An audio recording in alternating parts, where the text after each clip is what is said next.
Good morning and welcome back to our penultimate Saturday sofa share. So yeah, that's it, you heard it right. This is our second to last Saturday of 2021. Yeah, we've got another year out of the way. What a year it's been, isn't it? Yeah, just.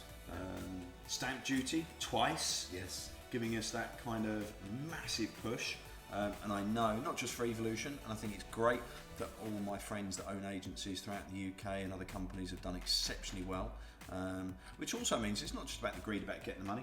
The market's been well fueled. More excitingly, there's more people that have moved, they've got new homes, settling into them this year, and quite a few people, it's given them a chance, I suppose, to buy their first home, Andrew. Yeah, that's absolutely. No stamp duty to pay as a first-time buyer up to 300 anyway, but sort of over and above that, mortgages more accessible, more affordable. Yep. Allow people to get their first step on the ladder. I mean, we do lettings as well, but I think it's always nice for us, and I know I will speak for both of us here, and hopefully for the rest of the team. It's nice to see people sort of buy their own home, first step on the ladder, on that journey to being a homeowner, which is really exciting. So 2021 has been absolutely mental. Lots of talk about mortgage interest rate or the base rate going up. At the moment it's 0.1%, which is just ridiculous. Yep. I suppose really, what's the average mortgage rate, Andrew, if you're taking out a 3 or 5 year fix? What are we looking I think at? you're probably looking at 1.8 to 2%, something like that. Yeah, somewhere around there. Yeah. So it is really cheap money. Many parents, grandparents will be sat there remembering back in the day, was it late 80s or something, wasn't it, when it was like kicking around 13 to 15%. My first mortgage was 11.9, and that was discounted for the first year. 11.9, Yeah. oh my gosh. So yeah, we have got it easy. A lot of speculation, a lot of concern about the interest rate going up, which I know they've been talking about now for some time, but we were talking about this morning with regards to GDP's down, no inflation's up, but it's starting to stall from what I'm reading. I was reading an article out of the Telegraph yesterday, and there is a concern, is the rate actually going to go up? And what sort of effect will that have on borrowers? So if it went up to sort of 0.25 or 0.5%, how much is that going to hurt by? Me personally, I don't think it's going to make a massive difference, but I think couple that with the energy energy prices that are going up, fuel prices, that kind of thing, it's going to hurt a bit, isn't it? It would, yeah. I think as you were saying this morning when we were talking about it, the less disposable income you have, then it might make you think twice about taking out a bigger mortgage. Yeah. Or even if you're still able to borrow the same amount, how much that's actually going to cost you back to pay back. So if you're looking at your budget, your income and your outgoings, if you've got extra expense on fuel and food and energy, coupled with perhaps the mortgage lender saying that you could have borrowed 200,000, for example, and paid back 900 a month, if that's now going to cost you, say, 1,200 a month, it's another big chunk out of your budget. It is going to hurt, isn't it? Definitely, without a doubt. So we're very lucky here. We do have some great contacts, so if you are worried about sort of mortgage interest rates changing, or you're not on a deal at the minute, just drop us a message. We'll put you in touch with someone. Totally free advice. Don't charge you a penny for doing that, which is fantastic. And they do have access to the whole of the market. So 2021, definitely for Evolution. And I know I'm not alone on this. A couple of local agents I speak to, and throughout the UK, everyone has had an absolute rocket of a year, which is great. Phenomenal business. Absolutely. I mean, I think it's the busiest you've... Yeah, without question. Yeah. 34 years, busiest. 24 years, definitely the busiest. What's going to happen next year? Yeah, who knows? Prediction for next year, it is really crystal ball gazing. I think looking at the stats right now in the business that we've enjoyed year to date, we've still got a huge imbalance of this many really good quality buyers and this much stock. So yeah, you were looking at it yesterday, weren't you? Yeah, there's a huge imbalance, and it's not just us. I mean, all of our competitors in the Ashford market, where we mainly trade, everyone is so short of available stock, which just means that as soon as anything exciting comes to the market at the right price and correctly marketed, it's just flying out the door. So we're looking at a very still buoyant market, and we're now, as I say, second Saturday before Christmas, and the market hasn't really changed. Any agent who's quiet is only quiet because they haven't got the stock. It's not because the market has changed. So I think moving forward into next year, certainly for the first quarter, probably the same. Second quarter, maybe even the same. It is crystal ball gazing, as you're saying. There's no science. A lot of people are saying it. the first 2 quarters are still going to be busy, still going to be shortage of stock, good buyers out there. Yeah. As I say, the only thing on the economic landscape that we can see that might slow will be interest rate rises and therefore mortgage rate rises. So and it just slow things down a bit, won't it? So exciting times ahead still. I'm looking forward to a busy market, I think will be our general observation at this early stage.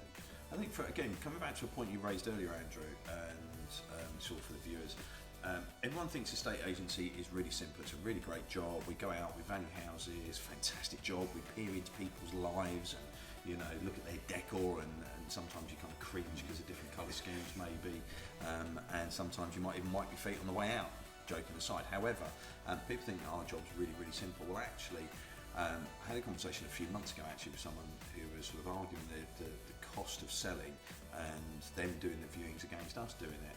The actual doing the viewings and sort of answering the phone is probably only a small percentage of what we do as, I suppose, really you as a sales manager, me as a kind of a business owner.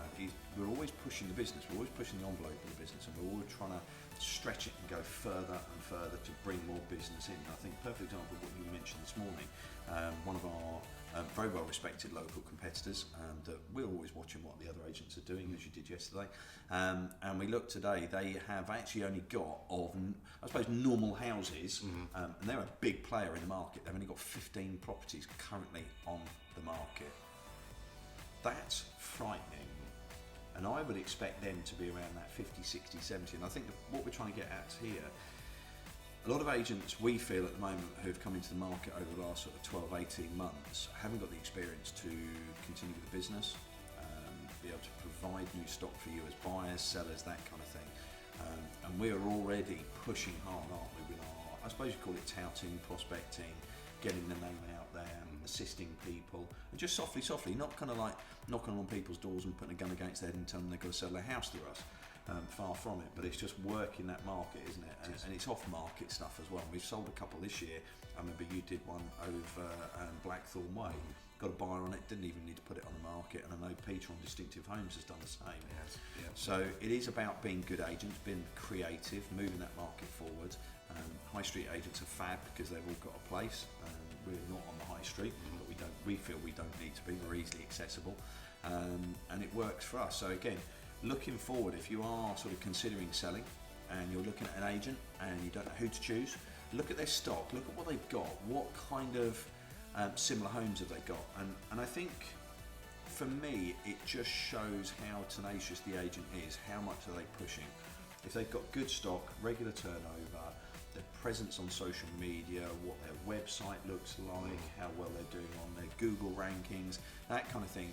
You've got to look at it from a point of view of how easy is it for your potential buyer to find your home, and that's what I want to try and get at. And I think at the moment, I was in town yesterday and I walked through, and there's quite a few agents quite happily sat there. I know it's Christmas jumper day yesterday, which was fab, but just sat there on their phones.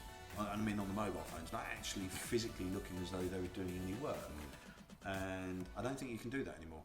I think you need to be pushing, you need to be driving, you need to be, I mean, we're going to sit down, we've ruled out 2 hours today for our sort of target campaigns for now running into next year, which is important. We're not just going to go, it's a quiet day, let's finish early, or let's go and do some shopping or something. So is your agent being proactive?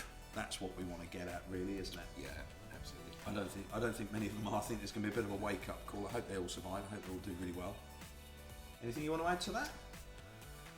No, not on that side. I think you've covered that point very well. Yeah, so if you have got any questions about sort of this year, next year, where are we going, what's the best way to do it, just give us a call, you know. We'll chat to you, we'll give you some ideas, we'll give you some sort of indication of what we think is going to happen.